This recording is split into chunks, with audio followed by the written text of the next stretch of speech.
तिष्ठति स्वर्यस्य च केवलं तस्मै ज्येष्ठाय ब्रह्मणे नमः।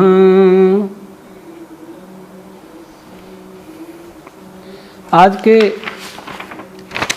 इस कॉन्फ्रेंस के विद्वान वक्ता प्रोफेसर जी.डी. शर्मा साहब, डॉक्टर डेविड वी वॉफ साहब, डॉक्टर अजित तिवारी जी, संयोजक दिव्य करुणा फाउंडेशन के सम्यक जी, उपस्थित अन्य विद्वज्जन, देश विदेश के प्रबुद्ध श्रोतागण। मेरा विषय है मन का वैज्ञानिक स्वरूप। हम पहले इस बात को समझें कि मन है क्या। जब तक हम ये नहीं समझेंगे तब तक इस बात का कोई अर्थ नहीं है कि मेंटल हेल्थ कैसे प्राप्त हो। और मैं जिस मन की बात कर रहा हूँ वो सम्यक मन के, समष्टि मन की बात कर रहा हूँ। विभिन्न आर्ष ग्रंथों में मन को प्रजापति कहा है। मैं कुछ उदाहरण देता हूँ। तैत्तिरीय संहिता में प्रजापतये मनवे स्वाहा, यहाँ मन को प्रजापति कहा है। मैत्राणी संहिता में भी ऐसा कहा है। तान्य महाब्राह्मण में प्रजापतिर्वा महान, कौशितकी ब्राह्मण में प्रजापतिर्वै मनः, काठक संहिता में मन एव वै प्रजापति, और जैमिनी ब्राह्मण में महद रूपो वै प्रजापति। अर्थात जिस पदार्थ से संपूर्ण प्रजा रक्षित है, पालित है, उत्पन्न है, वो पदार्थ मन कहलाता है। यद्यपि मन अनादि नहीं है, उसका भी पालक है, उसका भी उत्पादक है प्रकृति, जो महत का, मन का, अहंकार का उपादान कारण है और संपूर्ण सृष्टि का उपादान कारण है। निमित्त कारण ईश्वर। सुश्रुत संहिता में भी कहा तस्मात् अव्यक्तात् महान उत्पद्यते तल्लिंग एव शारी स्थानम। उस अव्यक्त प्रकृति से महत् तत्व उत्पन्न होता है। कैसा है वो महत् तत्व? तल्लिंग एव, प्रकृति के समान ही लिंग वाला, लक्षणों वाला, अर्थात वह भी अव्यक्त होता है। महत, अहंकार और मन, ये तीनों लगभग एक ही पदार्थ हैं। और उस पदार्थ की ये तीन अवस्थाओं का नाम है। पहली अवस्था महत है, महान कहा जाता है। दूसरी अवस्था अहंकार है, तीसरी अवस्था मन है। भगवान कपिल सांख्य दर्शन में लिखते हैं मेधाख्य माध्यम कार्यम तन्मनः। उस प्रकृति का, उस अव्यक्त पदार्थ का जो आद्य कार्य है, पहला कार्य है। अर्थात प्रकृति में जब पहला विकार होता है तो वह प्रकृति महत के रूप में परिवर्तित हो जाती है और वही महत मन भी कहलाता है।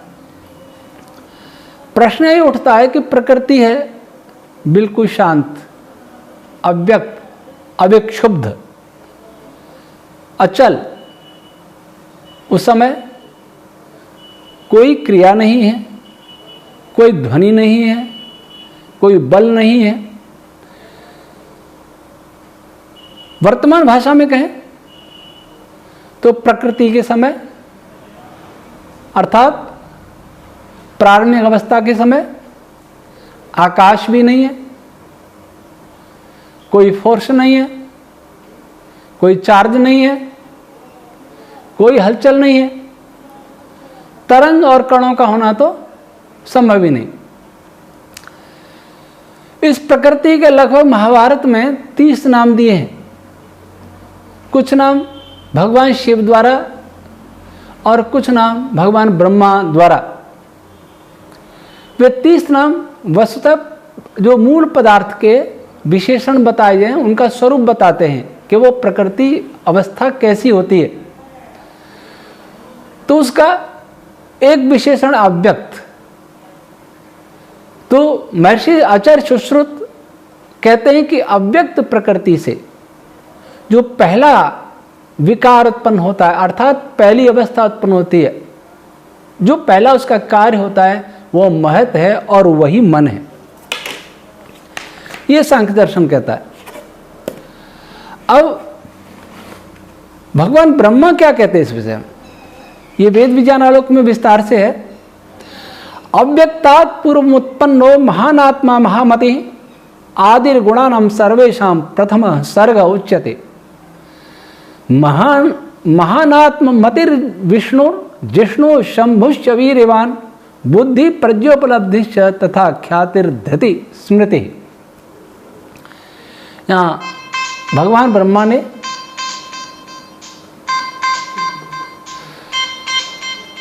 इस महत तत्व के 11 विशेषण बताए हैं, जिसमें पहला है महान, अर्थात यह तत्व। मैं जो कह रहा था कि तीनों एक ही नाम है, उसे ऐसा समझ सकते हैं जैसे किसी वृक्ष पर एक आम लगा है, जब कच्चा है तो उसे महत कह सकते हैं। थोड़ा और आगे बढ़ता है, पकता है, अध पका होता है, उसे अहंकार कह सकते हैं। और जब परिपक्व हो जाता है, खाने योग्य, उसे मन कहते हैं। जो सृष्टि में विभिन्न प्रकार की तरंगों नहीं कहूँगा, रश्मियों को उत्पन्न करने योग्य जो पदार्थ हो जाता है वह मन कहलाता है। तो यहाँ महत के गुण बताए। पहला महान, उसका नाम ही महान है, अर्थात वो बहुत व्यापक होता है। इतना व्यापक जितना व्यापक इस समय वर्तमान भौतिकी के द्वारा जाना जाने वाला कोई भी पदार्थ नहीं है। विज्ञान सोचता है कि स्पेस सर्वत्र है, लेकिन ऐसा नहीं है। स्पेस इस महत तत्व से, मनस तत्व से बहुत छोटा है, आकार में, आयतन में। प्रकृति महत और मनस से अधिक व्यापक है। प्रकृति के बाद कोई भी जड़ पदार्थ व्यापक है तो वो महत ही है, मन ही है, अहंकार ही है, इसलिए इसको महान कहा है। आत्मा, दूसरा इसका गुण बताया आत्मा। यह पदार्थ सब जितने भी उत्पन्न पदार्थ हैं उनके अंदर व्याप्त है, उनमें निरंतर विचरता है। ऐसा कोई भी ऑर्गेनाइज पदार्थ नहीं, ऐसा कोई निर्मित पदार्थ नहीं जो बना है सृष्टि में, उसके अंदर मन नहीं हो, मनस्तत्व नहीं हो। मैं समष्टि की मन की बात कर रहा हूं। तीसरा है मति। मति का अर्थ महर्षि यास्क ने मन्यतेति कांति कर्मा मन्यतेति अर्चति कर्मा। वह पदार्थ जिसमें सबसे पहले कुछ कांति उत्पन्न होती है, कुछ आकर्षण आदि का भाव उत्पन्न होता है। प्रकृति में यह सब भाव नहीं है। यद्यपि महत तत्व की कांति, मनस तत्व की कांति को हम देख नहीं सकते, किसी भी टेक्नोलॉजी से नहीं देख सकते, लेकिन जो प्रकृति की अत्यंत अंधकार, अनंत अंधकार, गाढ़ अंधकार की अवस्था थी, उससे कुछ परिवर्तन आया है। और यहां भगवान याज्ञवल्क्य वाग तत्व को भी मति कहते हैं। वाग वही मतिर्वाचा हिदम सर्वम मनुते। वाग तत्व इसकी चर्चा बाद में करूंगा।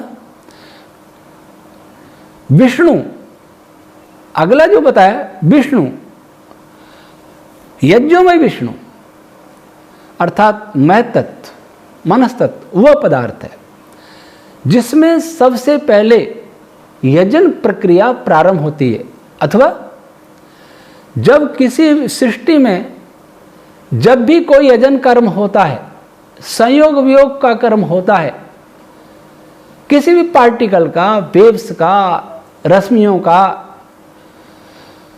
तो उस यजन कर्म में, उस संयोग कर्म में, उस अट्रैक्शन में, रिपल्सन में जो अंतिम भूमिका होती है इसी तत्व की होती है। वहां तक प्रभावित होता है किसी भी फोर्स के कारण, अर्थात फोर्स की सबसे सूक्ष्म उत्पत्ति वहां उत्पन्न होती है। ऋषि दयानंद ने अपने ग्रंथों में, वेद भाष्य में कहीं कहीं कारण विद्युत का जिक्र किया है। लगता है यह महत तत्व ही कारण विद्युत है। जिष्णु, जो पदार्थ सभी पदार्थों को जीतने में समर्थ होता है, अर्थात यह पदार्थ किसी भी पदार्थ को, अपने से स्थूल पदार्थ को नियंत्रित करने में समर्थ होता है। सूर्य सभी ग्रहों को नियंत्रित कर रहा है, धारण कर रहा है। पृथ्वी आदि ग्रह अपने उपग्रहों को धारण कर रहे हैं। गैलेक्टिक सेंटर सभी सौरमंडलों को धारण कर रहा है, नियंत्रित कर रहा है। न्यूक्लियस इलेक्ट्रॉन्स को नियंत्रित कर रहा है। इस नियंत्रण के पीछे जो फोर्स कार्य करता है वो अंतिम नियंत्रण करता होता है यही महत तत्व, यही मनस्तत्व। अगला शंभु,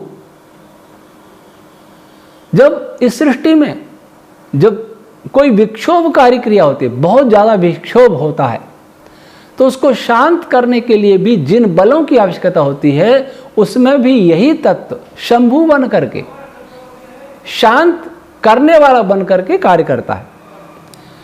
वीर्यवान, अगला जो विशेषण बताया वीर्यवान, यही पदार्थ सृष्टि के सभी पदार्थों का बीज रूप है। इसी से सब पदार्थ उत्पन्न होते हैं, इसलिए इसको प्रजापति भी कहा। बुद्धि, इसी पदार्थ के कारण विभिन्न प्राणियों में बुद्धि निश्चय करने का गुण आता है। उपलब्धि, यह पदार्थ अपने निकट स्थित पदार्थों को ग्रहण करने में समर्थ होता है। ख्याति, अर्थात यहीं से जो प्रकृति की अवस्था थी, पूर्ण अव्यक्त थी, यहां से कुछ प्रकटा अवस्था प्रारंभ होती है। धृति, यही सब पदार्थों को धारण करने में अंतिम कारण होता है।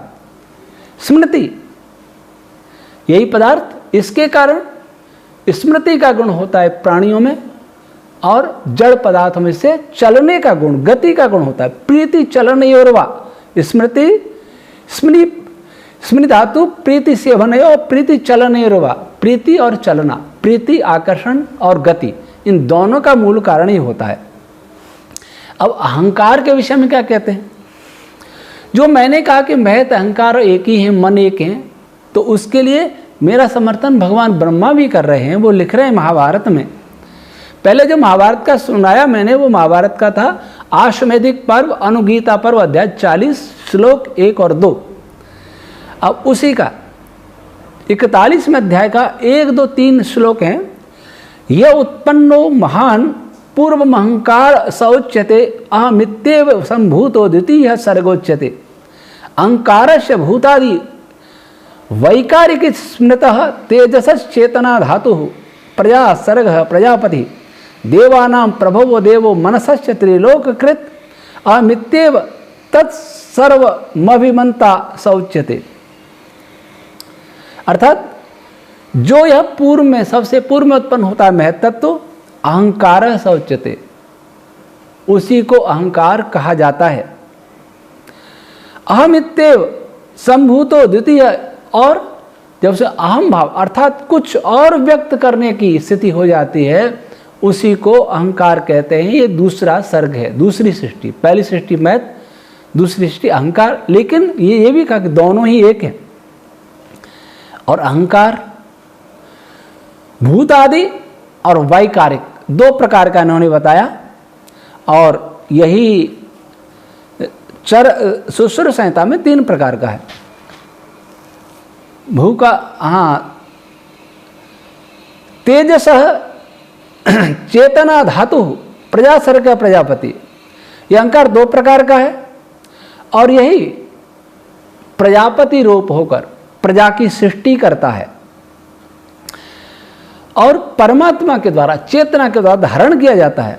देवानाम प्रभवो देवो मनस, और मन, कौन सा मन? आंतर मन, जिसको इंद्रियों रूपी देव के साथ गणना की जाती है, जिसके कारण 11 इंद्रिय बताई जाती हैं, उनकी उत्पत्ति का कारण है और तीनों लोकों की भी उत्पत्ति का कारण। 3 लोक किसको कहते हैं? सबसे स्थूल में जाएंगे तो जितने भी अप्रकाशित लोक हैं, पृथ्वी आदि लोक, जितने प्रकाशित लोक हैं, सूर्य आदि लोक, तारे सारे, और आकाश, स्पेस, अंतरिक्ष, ये 3 लोक, इसके आगे कुछ भी नहीं। इसे स्थूल में जाएंगे तो छंदा से वही सर्वई लोका, ये सभी छंद रश्मियां, इनको भी लोक कहते हैं। एता वही व्याहृता इमे लोका, और जो व्याहृति हैं भू भुव स्व, ये भी लोक हैं। तो इससे भू भुव स्व ये रश्मियां भी उत्पन्न होती हैं। ध्यान रहे, ओम रश्मि से उत्पन्न नहीं होती।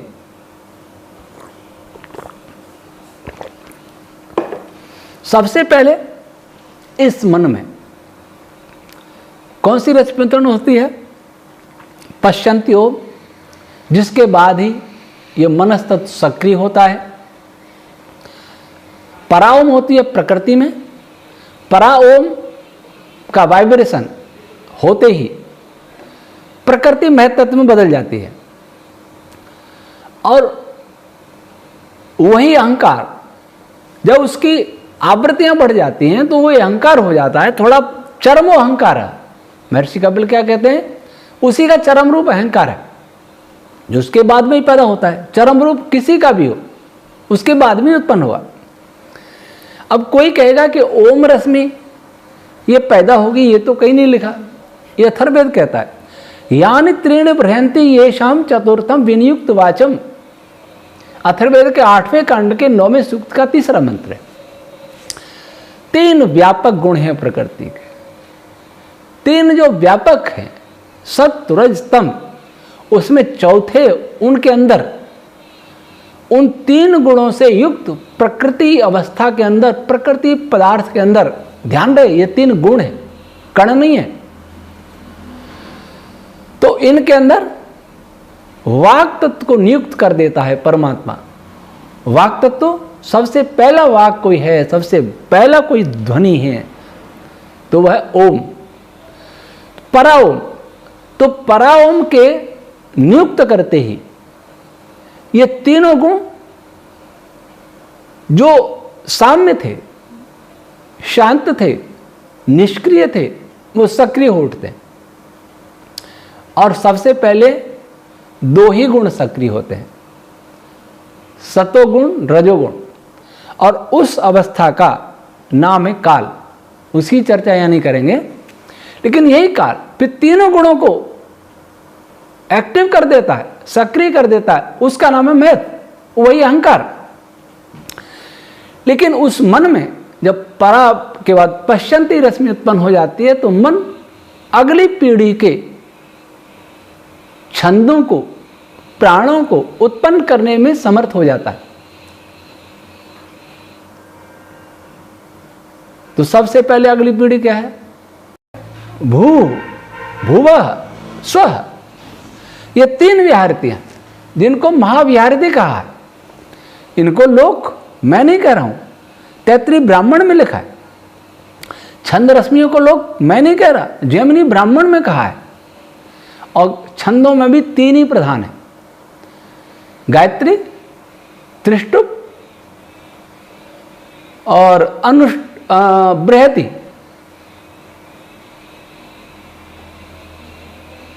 या जगति, ये 3 प्रधान है, वैसे 7 हैं। तो मन के अंदर जो सब जगह फैला हुआ है, उसके अंदर भू भुव स्वः सबसे पहले उत्पन्न होती हैं, फिर मह जना तप तक हिम और घृम, ये 9 विहारती रश्मियां उत्पन्न होती हैं। और इसके बाद प्राण अपान आदि सूत्रात्मा से लेकर के ये उत्पन्न होते हैं। सबसे पहला जो प्राण है वो सूत्रात्मा है, उसके बाद धनंजय है, ये महर्षि दयानंद का क्रम है, उसके बाद प्राण अपान आदि। तो ये तीनों इसमें उत्पन्न होते हैं। और इसको अहंकार लिखते हैं कि अभिमनता, उसको अभिमनता का है, अभिमान, अभिमन, कामना करने वाला, चोट पहुंचाने वाला, लालच होने वाला, कोई किसी पर आक्रमण करना, टकराने का प्रयत्न करने वाला, ये सारे गुण अहंकार रूपी अवस्था से प्रकट होते हैं। अब इस तत्व के विषय में सुश्रुत क्या कहते हैं आचार्य सुश्रुत? तल्लिंगाच महतस्तल लक्षण एव अहंकार उत्पद्यते स त्रिविधो वैकारिका तेजसो भूतादि। उसी के लक्षण वाला, महत के लक्षण वाला अहंकार उत्पन्न होता है। अर्थात हम जो कह रहे थे कि अहंकार और महत एक ही है, वो आचार्य सुश्रुत भी कह रहे हैं। और उधर महर्षि कपिल क्या कहते हैं? एकादश पंचतन्मात्रम तत्कार्यम सात्विकम एकादशम प्रवर्तते वैकृतात् अहंकारात्। 11 का समूह और 5 तन्मात्रा उस अहंकार का कार्य है। एकादश क्या है? एकादश 10 इंद्रियां और एक मन, जो अहंकार की चरम अवस्था है। मैथ की चरम अवस्था अहंकार, अहंकार की चरम अवस्था मन। तो 3 प्रकार का अहंकार बताया आचार्य सुश्रुत ने, और ब्रह्मा जी ने 2 प्रकार का बताया। तो वैकारिक अहंकार वह है जिसमें सत्व गुण है, तेजस अहंकार है जिसमें रजोगुण है, और भूतादि अहंकार है जिसमें तमोगुण है। वैसे ये बात समझ लेनी चाहिए कि संसार का कोई भी पदार्थ ऐसा नहीं है काल तत्व के अतिरिक्त जिसमें तीनों गुण विद्यमान नहीं हो। सतोगुण, रजोगुण, तमोगुण, इन तीनों के बिना सृष्टि उत्पन्न हो ही नहीं सकती। तीनों के बिना किसी पदार्थ में विकार आ ही नहीं सकता।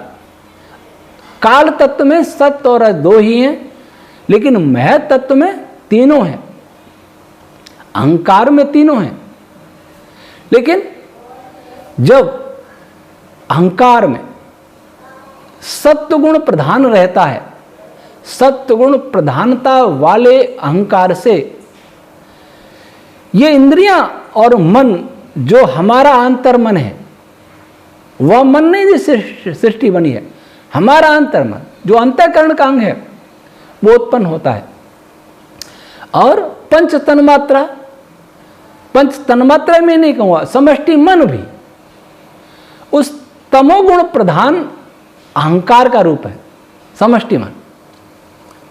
क्योंकि वह विकृत होकर के ही पंच तन्मात्रा आदि का निर्माण करता है। कैसे करता है? आचार्य सुश्रुत लिखते हैं, वैकारिक अहंकारात् तेजस सहायात् तल्लक्षणानि एव एकादश इंद्रियाणि उत्पद्यते। सतोगुण व प्रधान अहंकार, रजोगुण प्रधान अहंकार के सहयोग से इनका निर्माण करता है, अंतर्मन और 10 इंद्रियों का। ये सृष्टि में विकृत होकर के किसी पदार्थ का निर्माण नहीं करते, बल्कि हमारे शरीर का एक अंग बन जाते हैं, हमारे सूक्ष्म शरीर का। और जो भूतादि अहंकार है जिसमें तमोगुण प्रधान है, वह तेजस अहंकार के साथ मिलकर के इस सृष्टि की रचना करता है। तो सृष्टि की रचना किससे हुई? तमोगुण प्रधान अहंकार है, उससे तेजस प्रधान अहंकार की सहायता से इस सृष्टि की रचना होती है। तो जिस पदार्थ से इस सृष्टि की रचना हुई है, उसी पदार्थ से हमारे अंतःकरण की रचना भी होती है। इसका अर्थ ये हुआ, स्थूल शरीर की तो होती है, स्थूल शरीर को तो आज का विज्ञान जानता है। एनाटॉमी वाले, फिजियोलॉजी वाले जानते हैं कि शरीर कैसा है, कैसे काम करता है, किससे बना है। लेकिन जब फिजियोलॉजी समाप्त हो जाती है, वहाँ बायोफिजिक्स काम करती है, पार्टिकल फिजिक्स काम करती है। फिजिक्स मूल है, तो फिजिक्स जो जानता है, फिजिक्स उसी को जानता है, उसी को जान सकता है जिसमें तमोगुण की प्रधानता होती है। लेकिन ऐसा नहीं है कि जिसमें तमोगुण की प्रधानता होती है उस सबको जान लेता है फिजिक्स, जान सकता है, नहीं जान सकता। फोटोन और पार्टिकल से आगे वो नहीं गया, अभी तक नहीं गया, आगे जाने की संभावना भी बहुत कम है। अब बात ये करें कि मेंटल हेल्थ, इस समष्टि मन का क्या संबंध है? तो इसमें पहली बात तो ये समझने की है कि हमारा जो आंतर इंद्रिय है, जो मन है और हमारी इंद्रियां हैं, वे किस किस से प्रभावित होती हैं?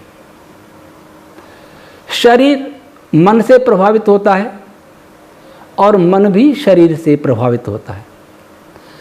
मान लीजिए हमारे मन में अशांति हो तो हमारा शरीर रोगी हो जाएगा।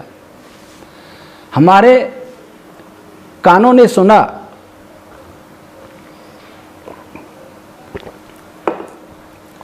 कि कोई ऐसा शोक वाली घटना घटी, सुना कानों ने, किसने सुना? स्थूल शरीर से वो ध्वनि स्थूल शरीर में आई, उसको अंत में मन ने सुना, मन प्रभावित हुआ।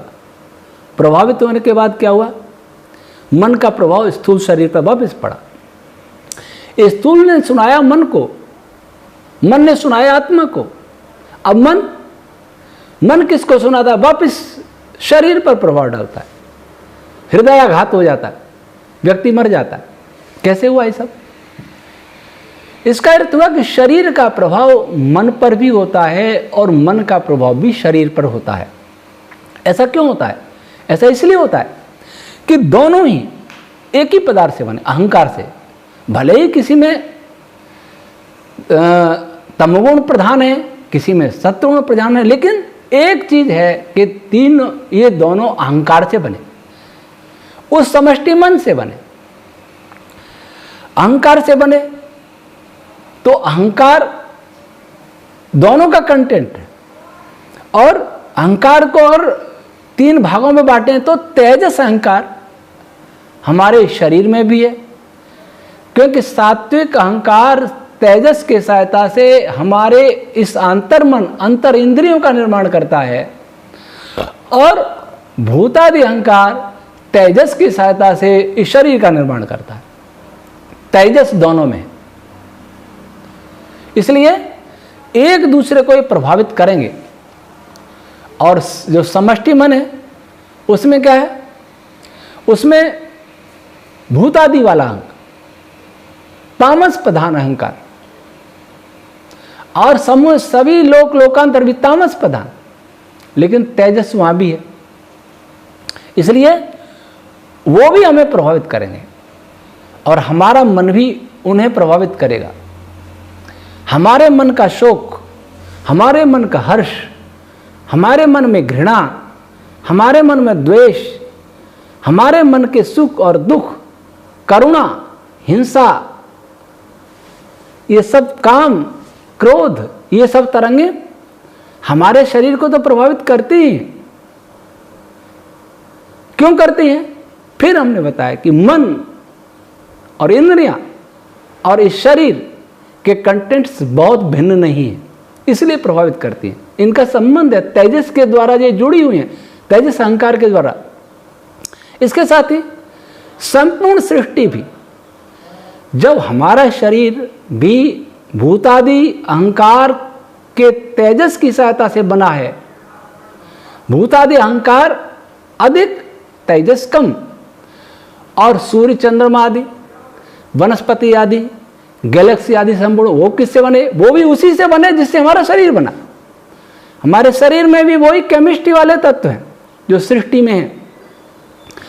तो जो मन के विकार, मन की तरंगें, मन में आए भाव हमारे शरीर को प्रभावित करेंगे, वो ब्रह्मांड को भी प्रभावित करेंगे। तो स्वस्थ मेंटल हेल्थ के लिए क्या करना कि हमारा मन किससे बना? सात्विक प्रधान अहंकार से। जो वस्तु जिस वस्तु से में बनी होती है उस वस्तु के साथ ही उसका प्राकृतिक संबंध होता है। तो मन और इंद्रियों का प्राकृतिक संबंध किससे है? प्राकृतिक संबंध है रजोगुण से, नहीं सतोगुण से, और उसके बाद आता है रजोगुण से। लेकिन हम क्या करते हैं? आज समाज में, आज विश्व में, हर मनुष्य में तमोगुण की प्रधानता बढ़ रही है, रजोगुण की प्रधानता बढ़ रही है। सतोगुण का अस्तित्व लगभग नहीं रहा। हमारे विचार, हम जैसा आहार, हम जो सुनते हैं कि जैसा आहार वैसा मन, जैसा अन्न वैसा मन, तो हम ये सोच लेते हैं कि खाना ही है।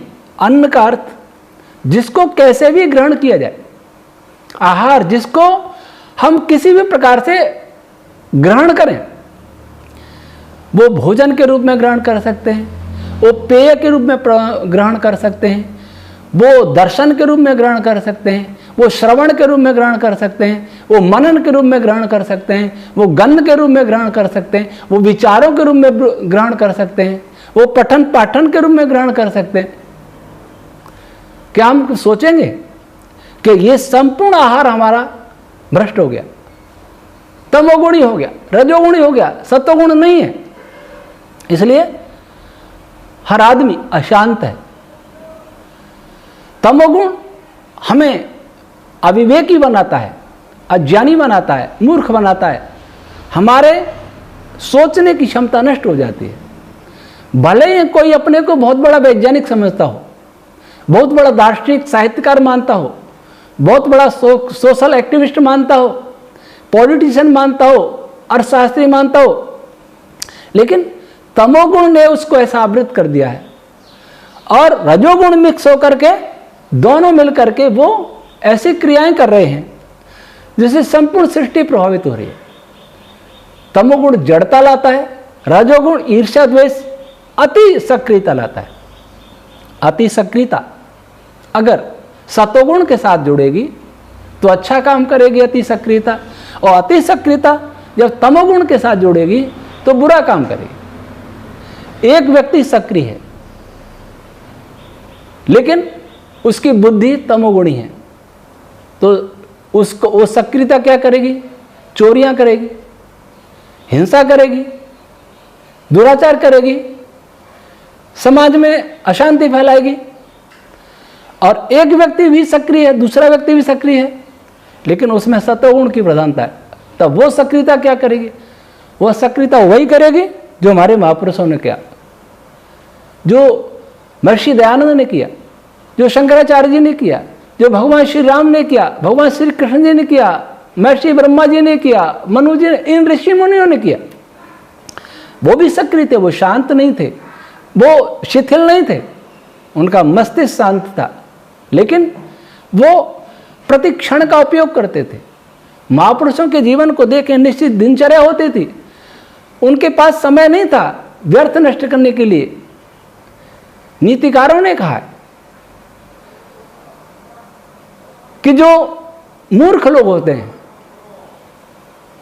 काव्य शास्त्र विनोदेन कालो गच्छति धीमताम व्यसनेन च मूर्खाणाम निद्रया कलहे नवा। शास्त्रों को पढ़ने में विद्वानों का समय व्यतीत होता है और मूर्खों का लड़ाई झगड़ा कलह में व्यतीत होता है। दोनों ही समय व्यतीत कर रहे हैं, दोनों ही सक्रिय हैं। अंतर क्या है कि विद्वानों का, सतोगुण, परोपकारी लोगों का, अच्छे लोगों का, महापुरुषों का सतोगुण के साथ संबंध अधिक रहता है, तमोगुण के साथ नहीं रहता, अति न्यून रहता है। और आजकल के लोगों का तमोगुण के साथ संबंध अधिक रहता है। सतोगुणी भी व्यस्त है लेकिन अच्छे कार्य में, तो उससे क्या होता है, उसके अच्छे कार्यों से उसके अंदर प्रेम की तरंगें उठती हैं, उसके अंदर शांति की तरंगें उठती हैं, उसके अंदर भाईचारे की तरंगें उठती हैं, सच्चाई की तरंगें उठती हैं, सदाचार की तरंगें उठती हैं। और जो तमोगुणी के अंदर काम की तरंगें उठती हैं, क्रोध की तरंगें उठती हैं, मोह की तरंगें उठती हैं, ईर्ष्या की तरंगें उठती हैं, क्रूरता की तरंगें उठती हैं। वो सारी तरंगें सारे ब्रह्मांड को नष्ट कर रही हैं। आज जो पर्यावरण की बात कर रहे हैं, मैं मेंटल हेल्थ की बात, ये मन है। ये मन ऐसे नहीं कहते ऋषि ने, मन एवं मनुष्याणाम कारण बंध मोक्षयो। यही मन हमारे बंधन का कारण है, यही मन हमारे मोक्ष का कारण है। और मैं और कहूँगा, यही मन हमारी सृष्टि के विनाश का कारण है, और यही मन हमारी सृष्टि के सुखों का कारण है। हमारा मन, हमारे मन से उठने वाली तरंगों को आज का वैज्ञानिक महत्व नहीं देता। वो ग्लोबल वार्मिंग, सारी समस्याएं पर्यावरण की ग्लोबल वार्मिंग के ऊपर थोप करके वो कई कई क्रूर योजनाएं बना रहा है। वे अविवेकपूर्ण है, नादानी है, पक्षपात है। वास्तविकता यह है कि हर कार्य का कारण होता है। इस ग्लोबल वार्मिंग के पीछे केवल कार्बन डाइऑक्साइड नहीं है, हमारे मन से उठने वाली तरंगें, काम की तरंगें, क्रोध की तरंगें, हिंसा की तरंगें, लोभ की तरंगें, जो हर मस्तिष्क में उठ रही हैं, क्योंकि उनका भोजन भी ऐसा हो गया। जिस संसार में अधिकांश लोग मांसाहारी हों, दुर्भाग्य से ऋषि मुनियों का देश भारत 70% मांसाहारी हो गया, तो दूसरे देशों का क्या कहना, वहां तो 100% मांसाहारी होंगे। जब भोजन के लिए नित्य करोड़ों जानवरों का मारा जाता हो, उस जानवरों के मन से उठने वाली दर्द की तरंगें, पेन वेव्स, और मारने वाले कसाईयों के अंदर से उठने वाली क्रोध की तरंग, इस सारी सृष्टि को नष्ट कर देंगे, सारे पर्यावरण को क्षत विक्षत कर रहे हैं। फिर लूट की तरंगें, मनुष्य को लूट रहा है, ठग रहा है, मूर्ख बना रहा है, झूठ बोल रहा है, छल कर रहा है, कपट कर रहा है। फिर मेंटल हेल्थ बनेगी। मांस खा के कोई मेंटल हेल्थ बनाएगा? अंडे खा के, शराब पी करके और नशे करके केवल ही बुरा नहीं है। अनैतिक कार्यों से कमाया हुआ धन और उससे प्राप्त, चाहे आप कितना ही सतोगुणी भोजन थाली में ले लें। एक सज्जन हमने देखे, वो कहते हैं, स्वामी जी आजकल मैं उबली सब्जी खा रहा हूं, गाय का दूध पी रहा हूं, गायत्री माता की माला जपता हूं और आधा गिलास गौमूत्र लेता हूं। और क्या करते हैं, दुकान पर जाकर के ठगी और झूठ बोलना करते हैं। जो आदमी ठगी और झूठ बोलेगा उसको गाय क्या करेगी, उसको गौमूत्र, गोदुग्ध, गोघृत क्या करेगा? हाँ, वो अपना प्रभाव अवश्य दिखाएंगे, लेकिन जब तक इस मन को सतोगुण ही नहीं बनाया जाएगा, क्योंकि यह सतोगुण से पैदा हुआ है, इसलिए इसका सतोगुण ही भोजन है, तमोगुण इसका भोजन नहीं है। लेकिन हमने भोजन को तमोगुणी बना लिया। मन के स्वरूप को समझें कि यह मन सतोगुण प्रधान अहंकार से बना है। उसकी प्रधानता में रजोगुण इसमें सहायक है। तो हम भी ऐसा भोजन करें जिसमें सत्व प्रधानता हो, सतोगुण प्रधान हो। नॉन वेज तो देखना भी अपराध है, सोचना भी अपराध है। अंडे, मछली और नशीले पदार्थ, ये सब अपराध है, लेकिन अपराध खुल करके हो रहा है। सब बढ़ावा दे रहे हैं, मीडिया बढ़ावा दे रहे हैं, सब बढ़ावा दे रहे हैं। फिर वह मेंटल हेल्थ कहाँ रहेगी? और मेंटल हेल्थ नहीं रहेगी तो शरीर की हेल्थ भी नहीं रहेगी। दूसरा, हम जो अखबारों में देखते हैं, हम जो टीवी में देखते हैं, हम जो इंटरनेट पर देखते हैं, क्या देखते हैं? क्या सतोगुणी आ रहा है क्या वहाँ? क्या सतोगुणी विचार उठते हैं क्या? अश्लील दृश्यों को देख करके। हमारे घरों में ब्रह्मचारी हनुमान जी के चित्र होगा, सामने टीवी में क्या देख रहे होंगे और मोबाइल में क्या देख रहे होंगे, क्या हो रहा है ये सब। हम देख भी बुरा रहे हैं। वे तो कहेगा भद्रम कर्णे भी शृणुयाम भद्रम पश्येम, कल्याणकारक देखें, कल्याणकारक सुने, कल्याणकार सब काम करें, लेकिन कर कहां नहीं। इसलिए सतोगुण प्रधानी देखें, सतोगुण प्रधानी भोजन करें। और वायु भी सतोगुण प्रधान, हमने वायु को भी जहरीला बना दिया है, भूमि को जहरीला, जल को जहरीला, क्योंकि हमारा मन जहरीला हो गया है। अगर मन हमारा सतोगुणी हो जाए तो हम न वायु को खराब करेंगे, न जल को प्रदूषित करेंगे, न भूमि को प्रदूषित करेंगे, न हम बीमारी फैलाएंगे, न लोगों को लूटेंगे और न मारने के लोगों को प्लान बनाएंगे। इसलिए आए हम अपने मन के सही स्वरूप को समझें, और उस जब तक हम किसी वस्तु के स्वरूप को नहीं समझेंगे तब तक उस वस्तु का हम उपयोग कर ही नहीं सकते। हम आत्मा है, हम मन नहीं है, शरीर तो होने का प्रश्न ही नहीं। तो आत्मा, जब हम आत्मा इस बात को नहीं समझेंगे कि मन हमारा साधन है, इस बात को नहीं समझेंगे कि मन सतोगुण प्रधान पदार्थ से बना है, तब तक हम इसको सात्विक बनाएंगे क्यों। ईश्वर हमारे मन में सतोगुण का उदय करे, जिस समय सतोगुण ही अच्छा लगे तब सारे संसार में सतोगुण की प्रधानता होगी, सत्य की प्रधानता होगी, अहिंसा की प्रधानता होगी, सदाचार की प्रधानता होगी, प्रेम करुणा भाईचारे की प्रधानता होगी। और आज जो हो रहा है वो सब नहीं होगा। आज जो प्रकृति के विक्षोभ और प्रकोप हो रहे हैं वे सब नहीं होंगे। ईश्वर सबका कल्याण करें। सर्वे भवन्तु सुखिनः, सर्वे सन्तु निरामया, सर्वे भद्राणि पश्यन्तु मा कश्चित् दुःख भाग् भवेत्। आपका बहुत बहुत धन्यवाद। ओम शम।